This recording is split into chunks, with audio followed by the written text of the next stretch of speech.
memuji, memuliakan nama-Mu. Hanya di dalam nama Tuhan Yesus Kristus yang siap untuk memuji nama Tuhan. Katakan amin. Haleluya. Salam kanan kirimu, katakan Yesus kita ajaib. Yesus itu ajaib. Haleluya. Coba boleh lambaikan tangannya yang percaya bahwa Yesus kita itu ajaib. Haleluya. Puji nama Tuhan. Mari sama-sama kita katakan, dialah Yesus yang ajaib. Dia berkuasa. Ada mujizat karena Dia Yesus yang ajaib. Amin. Katakan, Yesus ajaib, Tuhanku ajaib, kasih-Nya ajaib bagiku. Katakan, Yesus ajaib, Tuhanku ajaib, rahmat-Nya kekal selamanya. Katakan, Yesus ajaib, Tuhanku ajaib, kasih-Nya ajaib bagiku. Yesus ajaib, Tuhanku ajaib, rahmat-Nya kekal selamanya. Tak berubah, tak berubah kasih-Nya. Setiap hari betapa indahnya, sampai bumi berlalu dan habislah ragaku. Yesusku ajaib bagiku. Katakan, Yesus ajaib, Tuhanku ajaib, kasih-Nya ajaib bagiku. Yesus ajaib, Tuhanku ajaib, kekal selamanya. Lagi katakan, Yesus ajaib, Tuhanku ajaib, kasih-Nya ajaib bagiku. Yesus ajaib, Tuhanku ajaib, rahmat-Nya kekal selamanya. Tak berubah kasih-Nya, setiap hari bertambah indahnya, sampai bumi berlalu dan habislah ragaku. Yesusku ajaib bagiku. Sama-sama katakan ya, Yesus ajaib, Yesus ajaib, Dia berkuasa. Amin. Ada mujizat. Amin, amin, haleluya. Katakan, Yesus ajaib, Yesus ajaib, Dia berkuasa. Ada mujizat, ada mujizat. Katakan lagi, ada mujizat, sebab Yesus ajaib. Katakan, tak berubah, tak berubah kasih-Nya. Amin. Bertambah indahnya, sampai bumi berlalu dan habislah ragaku. Yesusku ajaib bagiku. Cepat saja katakan, tak berubah kasih-Nya, setiap hari bertambah indahnya, sampai bumi berlalu dan habislah ragaku. Yesusku ajaib bagiku. Katakan, Yesus ajaib, Yesus ajaib, Dia berkuasa. Ada mujizat, sebab Yesus ajaib. Katakan lagi, Yesus ajaib. Haleluya. Ada mujizat, ada mujizat. Lagi katakan, ada mujizat, sebab Yesus ajaib. Haleluya. Haleluya. Sekali lagi, tegur kanan kirimu, katakan, mari sama-sama kita puji nama Tuhan. Haleluya. Masih semangat saudara? Haleluya. Gak usah malu-malu, kok yang ini buat Tuhan, bukan buat manusia ya. Katakan amin. Mari sama-sama kita mau katakan, kita mau puji nama Tuhan. Biar semua yang bernafas memuji nama Tuhan. Amin.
menciptakan semuanya.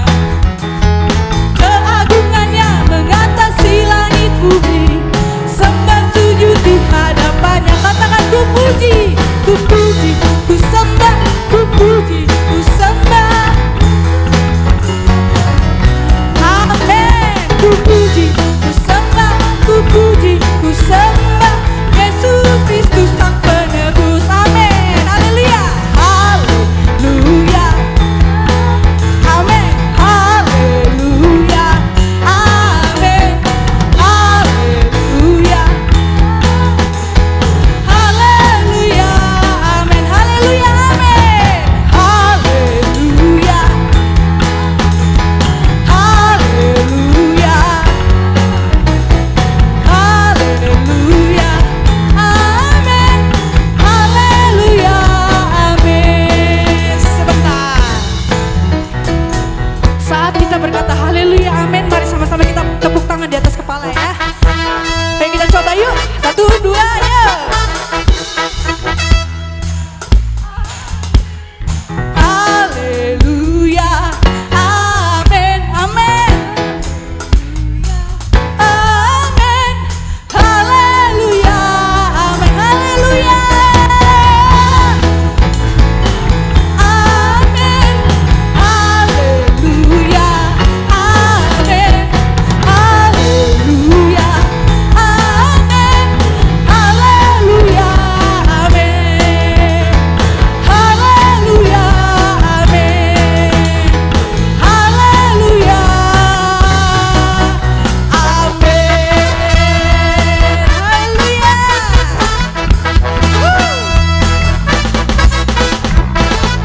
Puji Tuhan, silakan duduk. Haleluya, puji Tuhan. Kita boleh bersama-sama bersukacita di dalam rumah Tuhan pagi hari ini.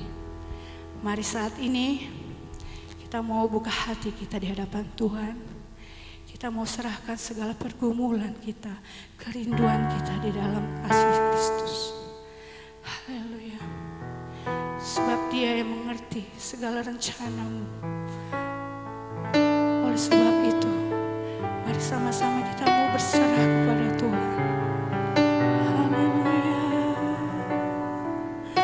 Oh Yesus.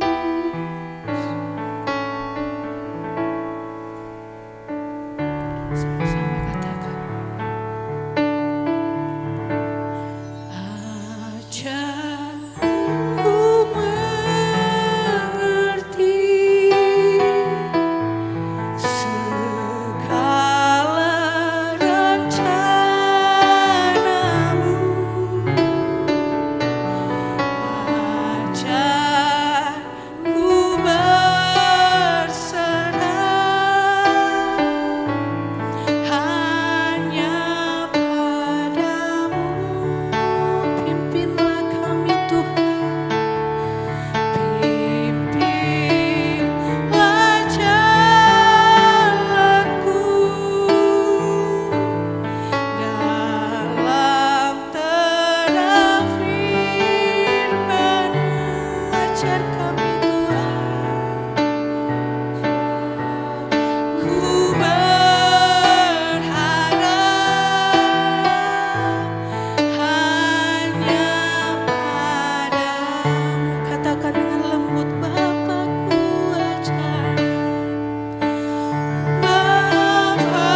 kekuatan-Mu di dalam hidup kami. Haleluya, Yesus, Yesus yang sanggup mengadakan, katakan dengan iman, ku perlukan menurut kehendak-Mu, terjadilah. Sama-sama angkat kedua tanganmu, katakan Bapakku aja.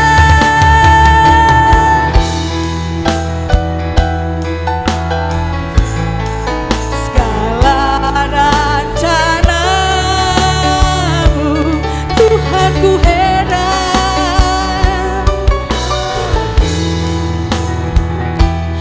heran perbuatan-Mu.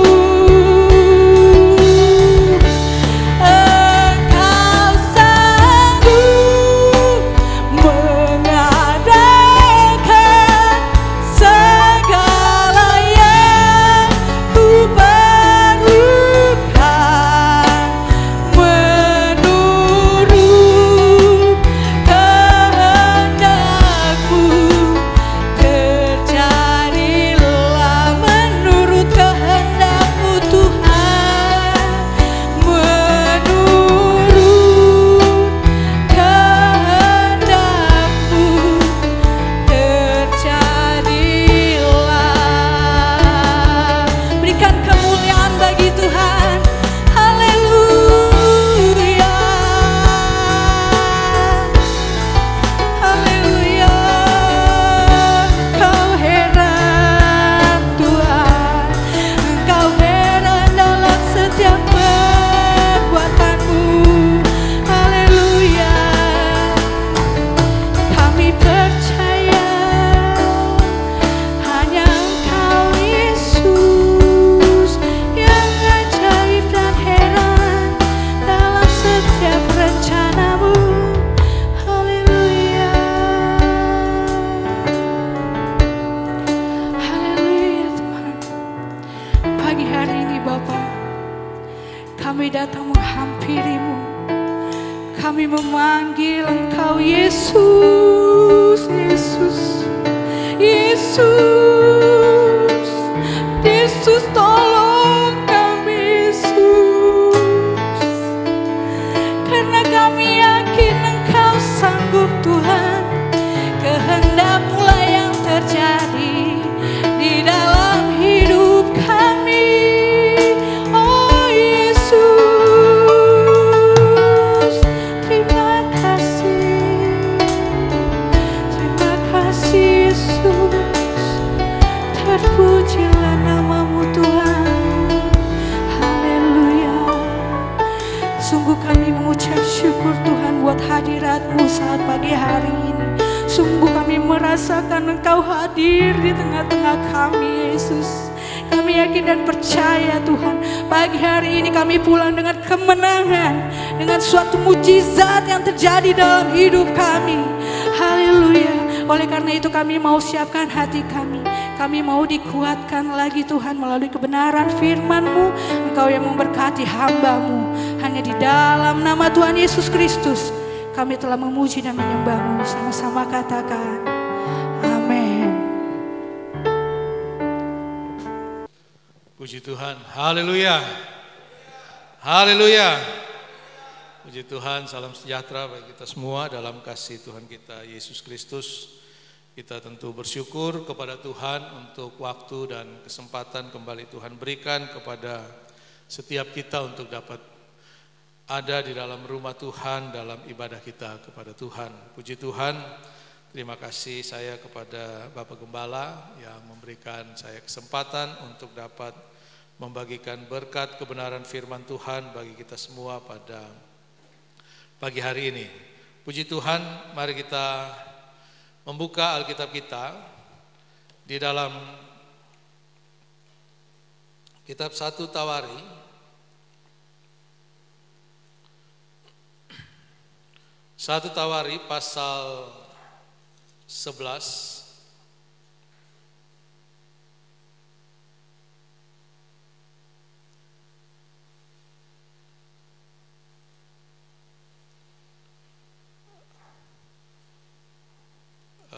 Kita mulai dulu dari 2 Samuel.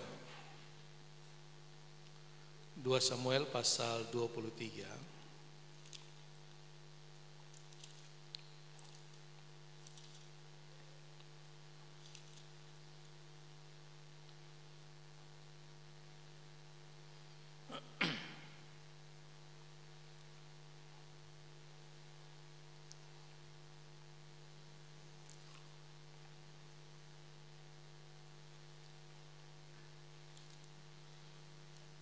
Sebentar saudara ya, mohon maaf. Kembali 1 Tawari pasal 11 ayat yang ke-10. 1 Tawari pasal 11 mulai ayat yang ke-10. 1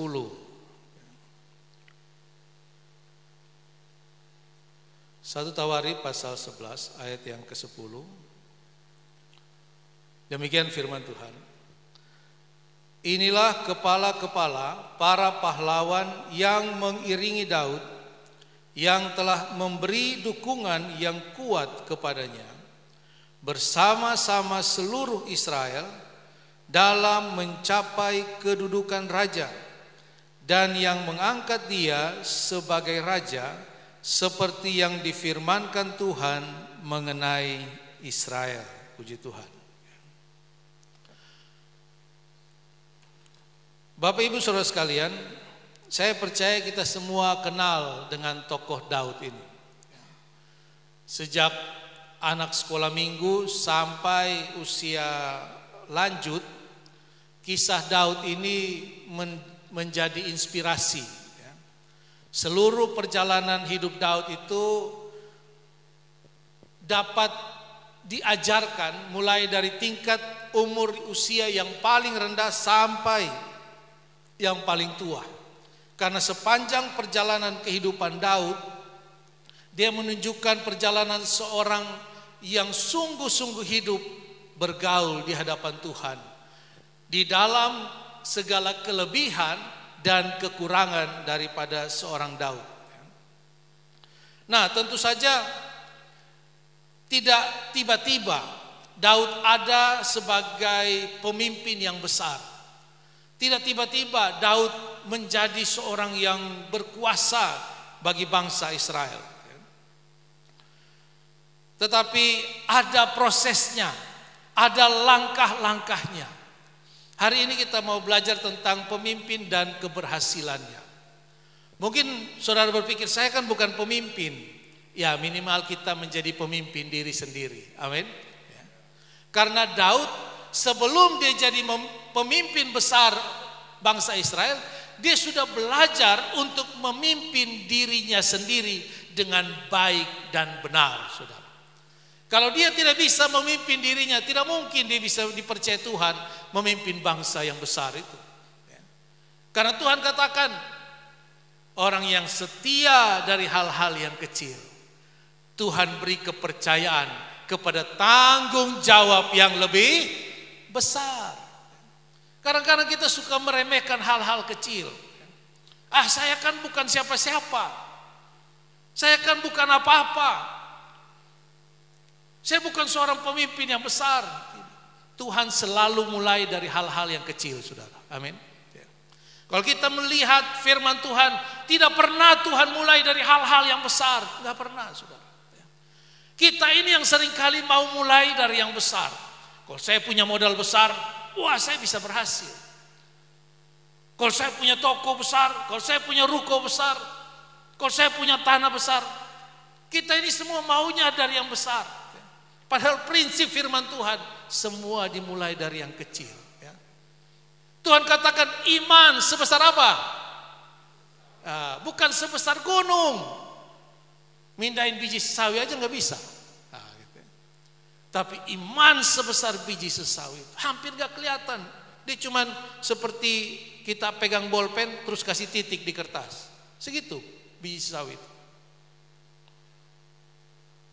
Tapi semua dimulai dari hal yang kecil itu. Nah, karena itu kita mau belajar tentang bagaimana kita membangun hidup kita sehingga kita layak menjadi orang yang dipercaya oleh Tuhan, memimpin hidup kita dengan baik, dengan benar. Puji Tuhan kalau Tuhan mempercayakan kita memimpin dalam skup, dalam jangkauan yang lebih besar, yang lebih luas, memberi pengaruh kepada orang-orang yang lebih banyak, saudara. Nah, berangkat dari pembacaan kita dapat mempelajari beberapa alasan kenapa Daud dapat menjadi seorang pemimpin yang besar. Tentu ada kualitas khusus dari diri Daud, baik itu secara jasmani maupun secara rohani, yang sudah dibangun sejak masa mudanya. Integritas, kesetiaan, kejujuran, kerja keras, kasih, iman, itu sudah dia bangun di dalam dirinya sejak masih kecil. Itu kualitas pribadinya.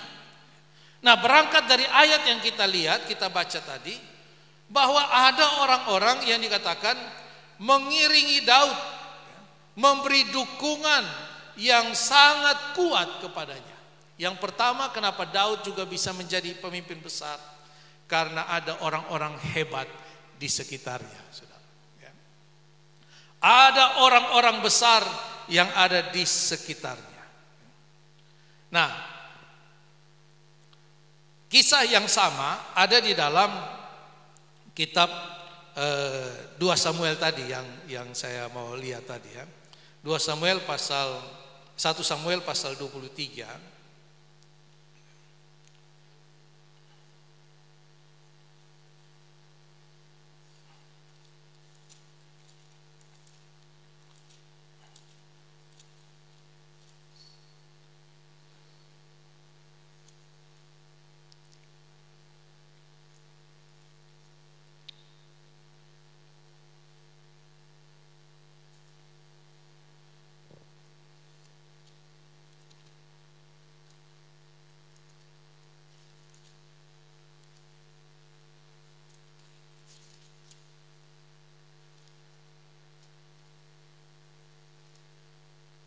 Maaf, 2 Samuel pasal 23. Saya ini nyusun khotbah ini tadi malam sudah jam 11, saudara. Jadi agak salah-salah ini. 2 Samuel pasal 23 mulai ayat 8 ya, mulai ayat 8. Ini kisah yang sama dengan yang di Satu Tawari tadi. Hanya di sini lebih dijelaskan tentang siapa orang-orang yang menjadi pendukung Daud itu. Ayat yang ke-8, inilah nama para pahlawan yang mengiringi Daud. Ada 3 orang. Isibal, orang Hakmoni, kepala Triwira. Jadi yang pertama ada yang disebut dengan Triwira, yaitu para perwira, 3 orang perwira yang ada di sekitar Daud, yang menjadi istilah sekarang itu ring satunya Daud. Kalau zaman Yesus itu ada Petrus, Yohanes, Yakobus. Itu 3 murid yang paling dekat dengan Yesus. Dia sering kali ada di tempat-tempat yang khusus, pengalaman-pengalaman yang khusus dengan ketiga orang itu. Nah, demikian juga Daud. Dia ada dengan 3 orang perwira yang selalu bersama-sama dengan dia. Istilahnya tadi saya katakan itu orang yang paling dekat ya. Orang yang dikatakan kalau zaman sekarang itu disebut ring satu gitu ya. Nah, dikatakan yang pertama itu Isibal. Ia mengayunkan tombaknya melawan 800 orang yang tertikam mati dalam suatu pertempuran. Saudara bayangkan, ini manusia, satu orang dia bisa bunuh 800 orang. 1 banding 800. Coba.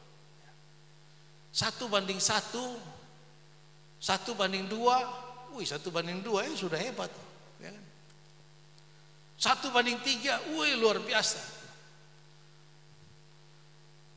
Saya punya anak kemarin ngobrol sama saya, si yang paling kecil Levin itu, dia bilang dia ganggu temannya itu nggak terima, panggil kakaknya SMP, kakaknya tuh bawa teman-temannya lagi, kejar dia lari ke kakaknya, kakaknya kelas 6, dia kelas 5, kakaknya kelas 6. Kamu kenapa Levin? Aku dikejar temanku, mau dipukul. Oh iya, mana. Pergi mereka. Datang awalnya berdua. Dia cerita, saya datang Pak. Datang 2 orang, pasin 2 orang. Lalu datang temannya, Papa tahu, aku lari. Aduh, kamu cerita semangat ternyata lari. Pikir kamu maju. 800 orang. Bagaimana dia berjuang, saudara? Untuk siapa? Bukan untuk dirinya. Bukan. Untuk Daud. Makanya ayat yang kita baca tadi.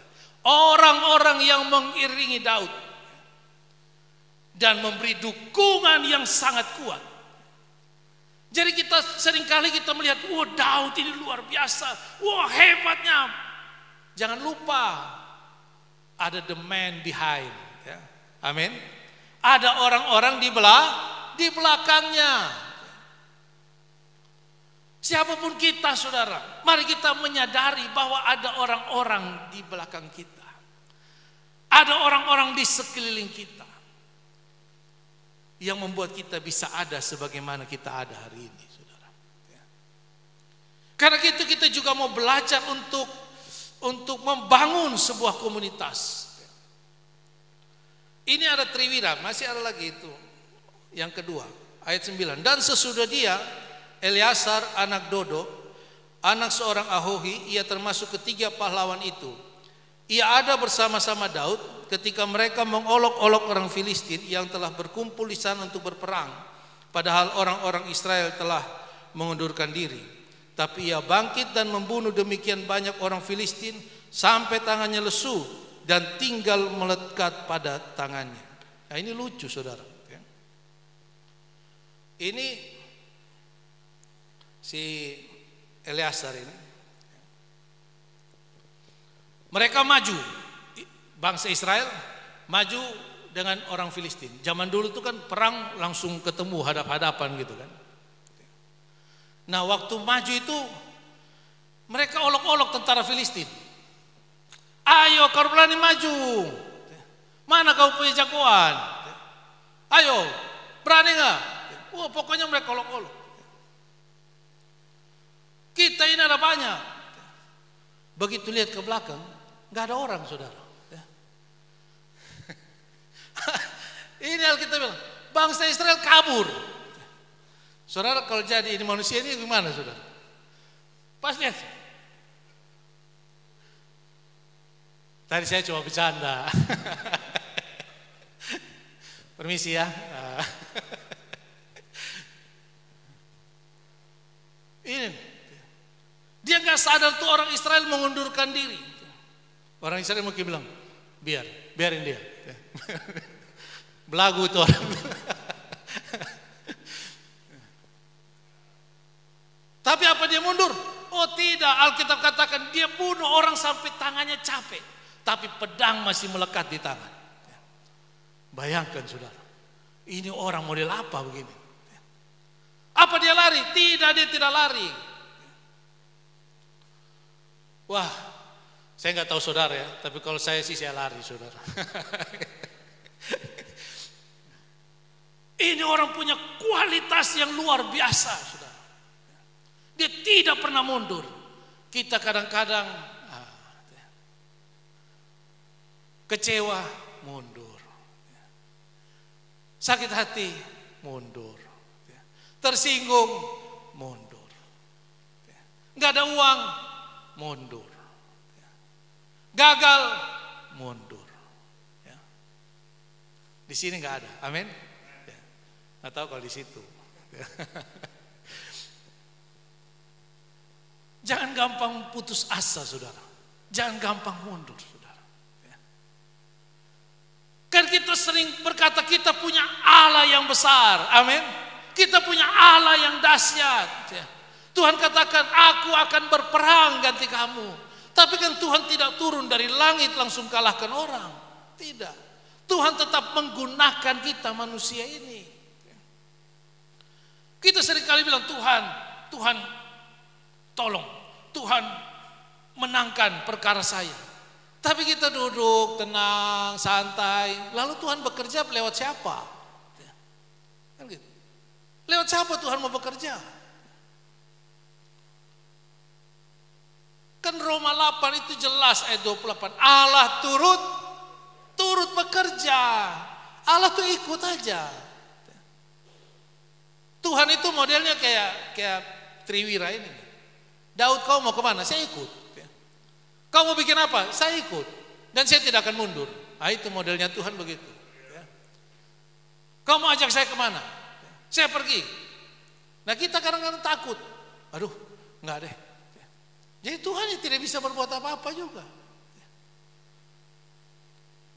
Ini yang harus kita pahami, saudara. Bahwa ada banyak hal yang Tuhan mau buat dalam hidup kita. Tapi kita terlalu gampang, terlalu cepat menyerah, saudara. Yang ketiga,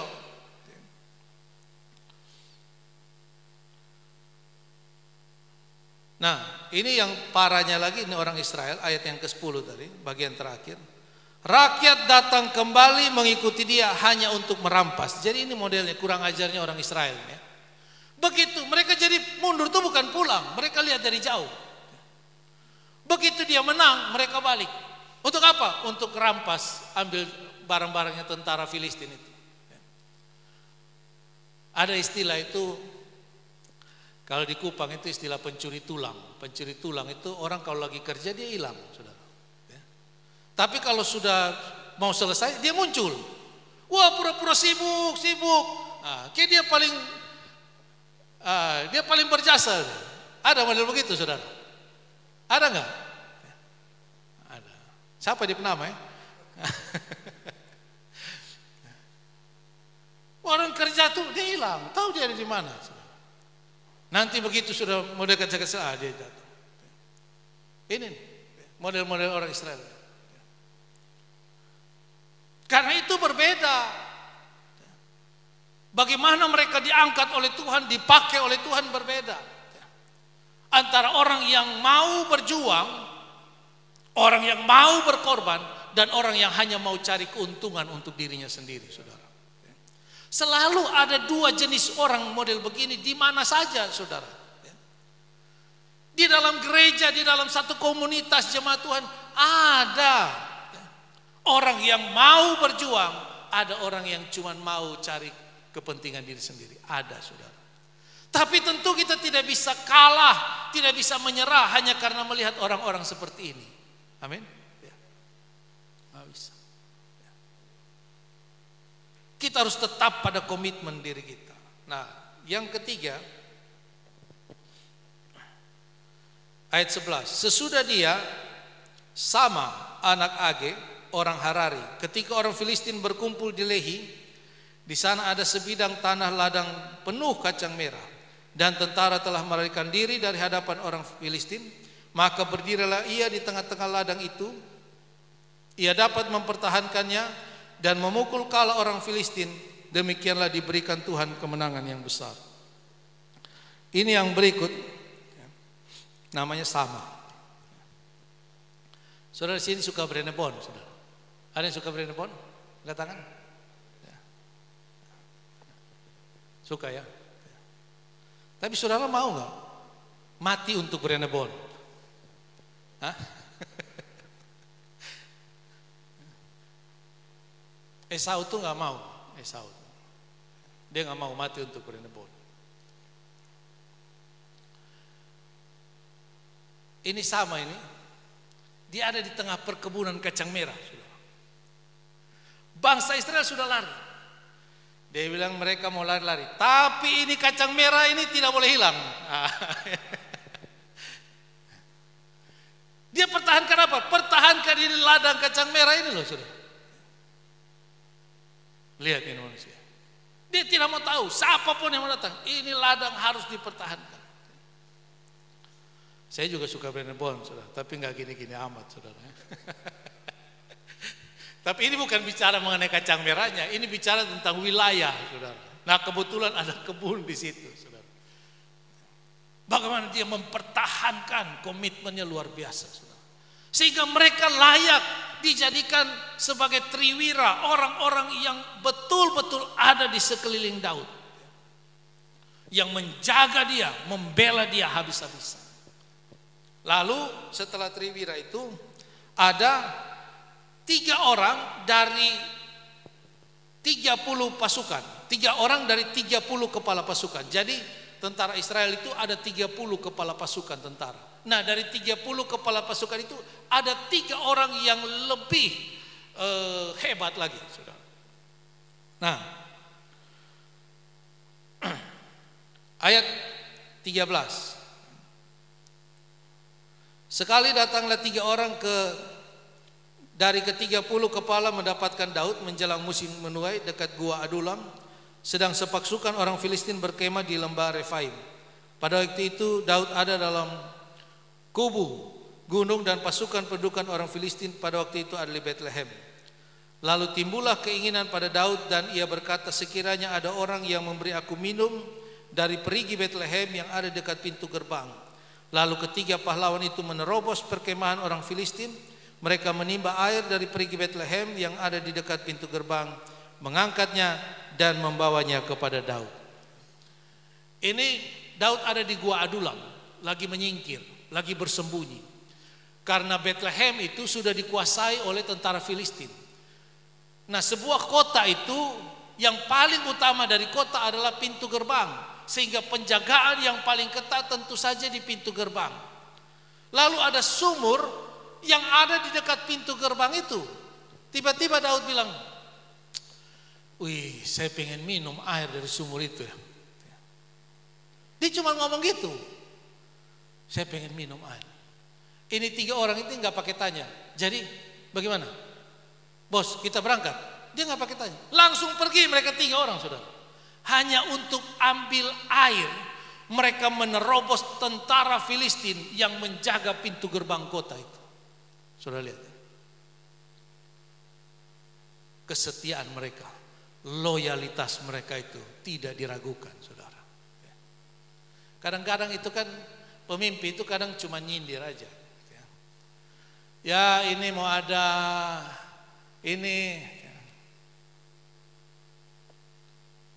ya ini lagi butuh ini. Tapi kadang-kadang kalau cuma sindir nggak bisa, mesti tembak di tempat. Kadang-kadang kita punya hati terlalu keras, jadi kalau cuma sindir-sindir halus itu nggak mempan. Kadang-kadang sampai harus ditegur, bahkan dipaksa, baru kita mau kerja, baru kita mau lakukan, saudara. Bagaimana kita bisa dipakai Tuhan? Bagaimana? Sulit, saudara. Sulit. Daud cuma bilang, saya pengen minum air dari sumur. Mungkin kalau kita jadi 3 orang ini, Pak, ada air yang lebih enak, Pak. Saya akan ambil. Tapi jangan di sana, Pak. Kan Bapak tahu, tentara banyak di sana, musuh kan banyak. Nanti saya cari, mau 1 drum saya bawa. Tapi enggak, saudara. 3 orang ini enggak hitung-hitungan. Enggak hitung-hitungan. Kadang-kadang kita itu banyak hitung-hitungan. Saya kasih ini, saya dapat apa? Saya buat ini, saya dapat apa? Bagaimana kita mau hitung-hitungan? Lalu kita tidak mau Tuhan perhitungan dengan kita. Tuhan berkati kita berlimpah-limpah. Wah, itu kalau ngomongnya tenang, enak, nyaman. Tapi kita kalau mau memberi, kalau kita mau berkorban, memberi berkorban ini jangan selalu diasosiasikan dengan uang, saudara. Tenaga kita, pikiran kita, hati kita, waktu kita, itu juga pengorbanan. Kita mau Tuhan memberi, kita berlimpah-limpah. Tapi untuk kita memberi itu, kita hitung-hitungan, saudara. Kan gak fair, saudara. Karena itu mari, saudara, kita hidup benar. Kita lihat kebenaran firman Tuhan itu pasti Tuhan buktikan dalam hidup kita, saudara. Tidak mungkin tidak. 3 orang dari 30 kepala pasukan. Mereka gak hitung-hitungan. Daud cuma bilang, aduh saya pengen ini. Langsung dibuat, saudara. Kadang-kadang kita firman Tuhan sudah habis-habisan. Aduh, mulai dari yang paling lembut sampai yang paling keras, sama saja. Di gereja ini, amin, amin. Kalau di luar, aman. Bapak Gembala tidak ada. Ya, jadi mari saudara, ya, di dalam kehidupan kita membangun komunitas yang benar. Karena Alkitab katakan pergaulan yang buruk merusak kebiasaan yang baik. Saudara, kita lahir ini terikat di dalam tubuh dosa. Rasul Paulus katakan kita terikat di dalam hukum dosa. Hukum dosa. Sehingga Rasul Paulus katakan, aku benci dengan tubuhku ini. Setiap kali aku mau melakukan yang baik, justru yang tidak baik yang aku lakukan. Makanya manusia itu tidak usah diajar jahat, saudara. Karena benih kejahatan itu ada di dalam hidup manusia. Yang harus dibiasakan itu hal-hal yang baik. Kejujuran itu harus dibiasakan, dilatih, diajar. Kesetiaan, pokoknya hal-hal yang baiklah, semua itu harus dilatih, diajarkan. Tapi semua yang diajarkan itu, saudara, gampang sekali lenyap hanya karena pergaulan yang salah. Saudara, kita boleh bergaul dengan siapa saja, tapi kita tidak harus bergaul dengan siapa saja. Boleh kita bergaul dengan siapa saja, tapi ingat, tidak harus kita bergaul dengan siapa saja. Kita harus bisa memilih orang-orang yang bisa membangun, di mana kita bisa saling mendukung, saling membangun, saling membantu. Kata saling ini kan bergantian, tapi seringkali kita harapkan orang lain dulu buat baik sama kita, baru kita balas. Seringkali yang terjadi kita yang harus mulai duluan, saudara. Amin. Seringkali kita yang harus mulai lebih dulu untuk membangun orang, memberi semangat. Baru kemudian mereka akan kembali. Saudara tahu ini orang-orang yang bantu Daud ini. Awalnya mereka siapa sih? Awalnya mereka dari mana? Awalnya mereka seperti apa? Coba kita lihat.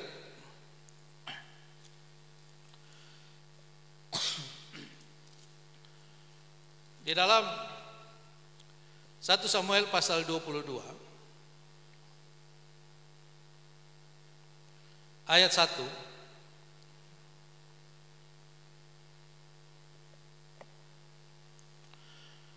Samuel 22 ayat 1. Lalu Daud pergi dari sana dan melarikan diri ke gua Adulam. Ketika saudara-saudaranya dan seluruh keluarganya mendengar hal itu, pergilah mereka ke sana mendapatkan dia. Berhimpunlah juga kepadanya setiap orang yang dalam kesukaran, setiap orang yang dikejar-kejar tukang piutang, setiap orang yang sakit hati, maka ia menjadi pemimpin mereka. Bersama-sama dengan dia ada kira-kira 400 orang. Yang datang kepada Daud siapa?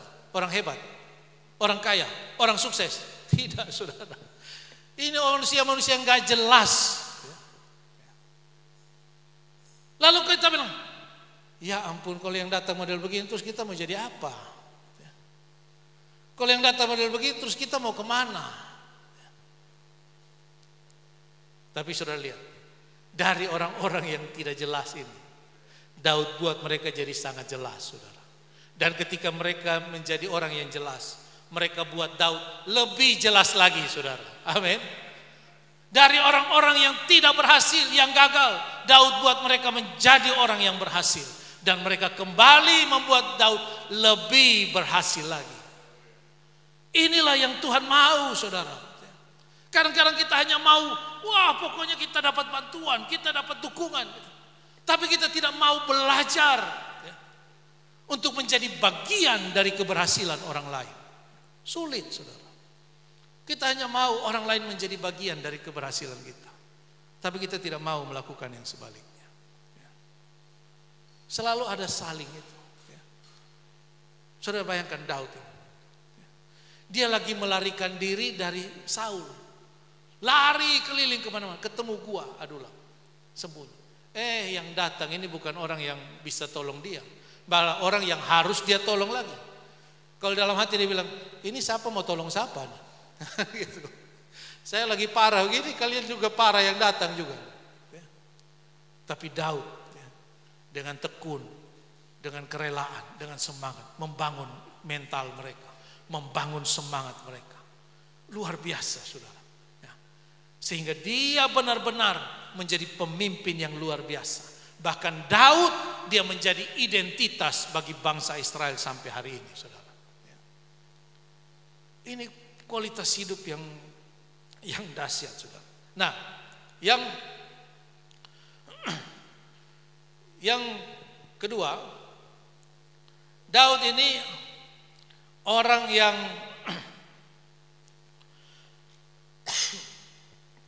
tahu menghargai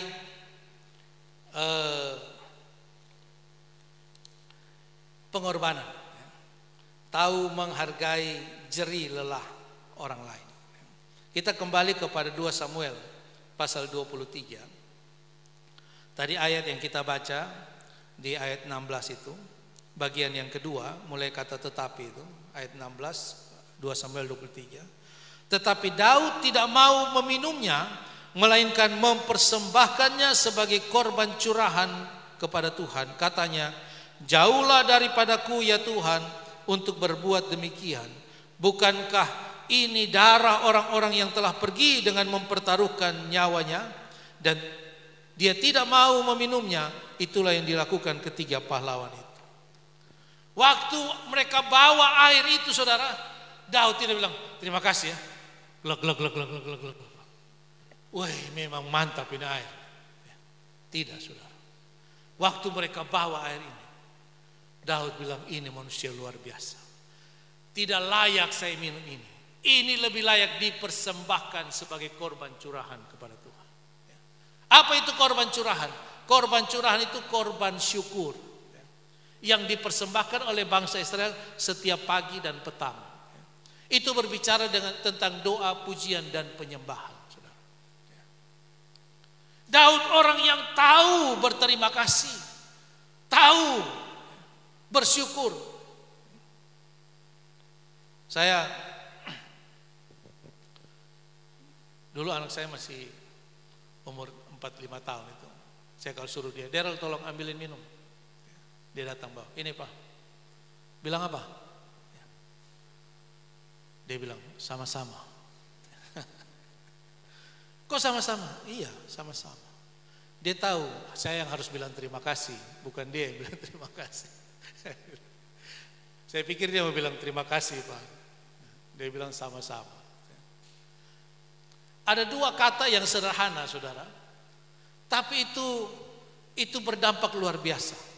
Yang pertama tolong, yang kedua terima kasih. Itu kata sederhana, saudara. Tapi itu kata mengajar kita untuk menghargai bantuan orang lain dalam hidup kita, saudara. Karena apa? Karena kita ini tidak wajib ditolong. Siapa yang wajib tolong kita? Coba, siapa? Tidak ada orang yang harus bertanggung jawab atas hidup kita, saudara. Tidak ada. Kitalah yang bertanggung jawab atas hidup kita. Amin. Sekali lagi, tidak ada orang yang wajib menolong kita. Karena itu kalau ada orang yang menolong kita, bersyukur, berterima kasih, hargai pertolongan orang. Amin.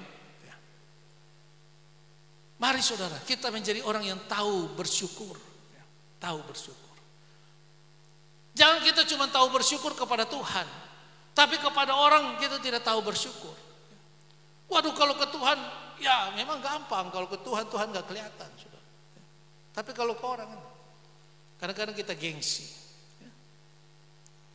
Kadang-kadang kita merasa kita posisinya lebih tinggi. Kok kita harus berterima kasih ke dia? Tuhan menolong kita, memberkati kita, membangun kita lewat setiap aspek kehidupan kita. Lewat setiap perilaku-perilaku setiap sikap dan tindakan kita, saudara. Amin. Ya.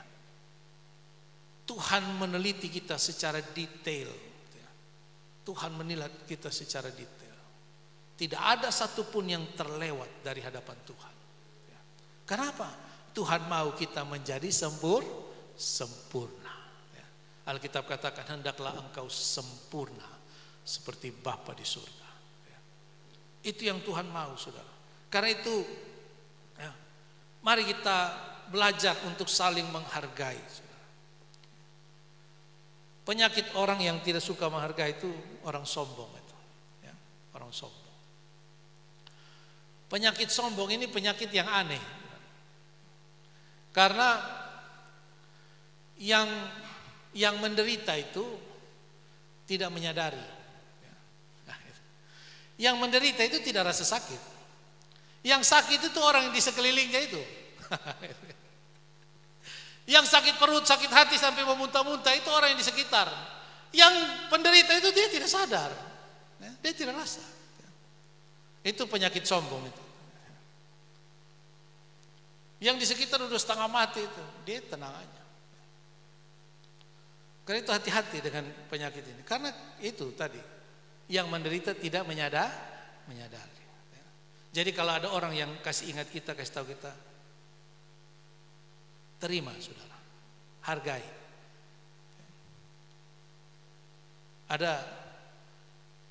Ada orang bertanya kepada Muhammad Ali, kenapa kamu sudah begitu hebat masih harus ada pelatih?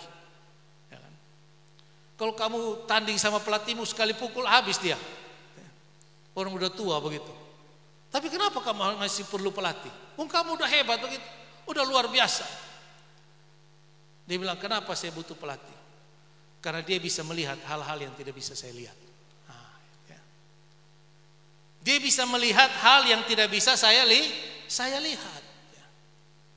Makanya pelatih itu tidak petinjunya bertanding terus dia santai di rumah nonton, tidak. Wah, dia di ring itu dia begini, lihat kiri, lihat kanan. Karena dia sedang memperhatikan apa yang dia tidak bisa lihat.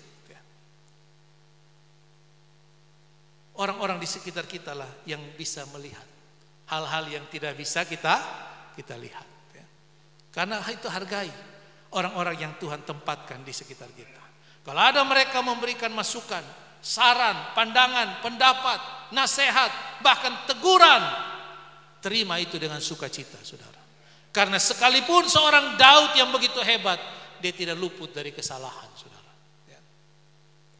Dan ketika Nabi Nathan datang menegur dia langsung tersungkur merendahkan dirinya. Dia tidak marah, dia tidak tersinggung, saudara. Kamu memangnya siapa? Tidak. Dia sadar. Itulah yang membuat dia orang yang dikasihi oleh Tuhan.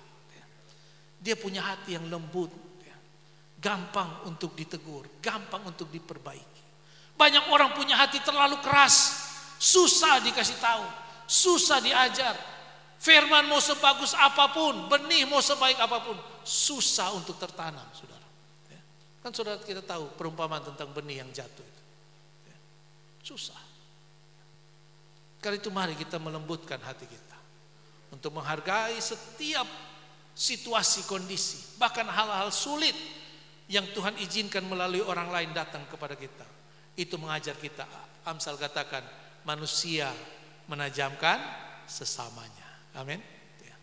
Kita saling menajamkan, kita saling mengingatkan. Karena itu kita butuh membangun sebuah komunitas yang jujur, yang terbuka, yang baik, saudara.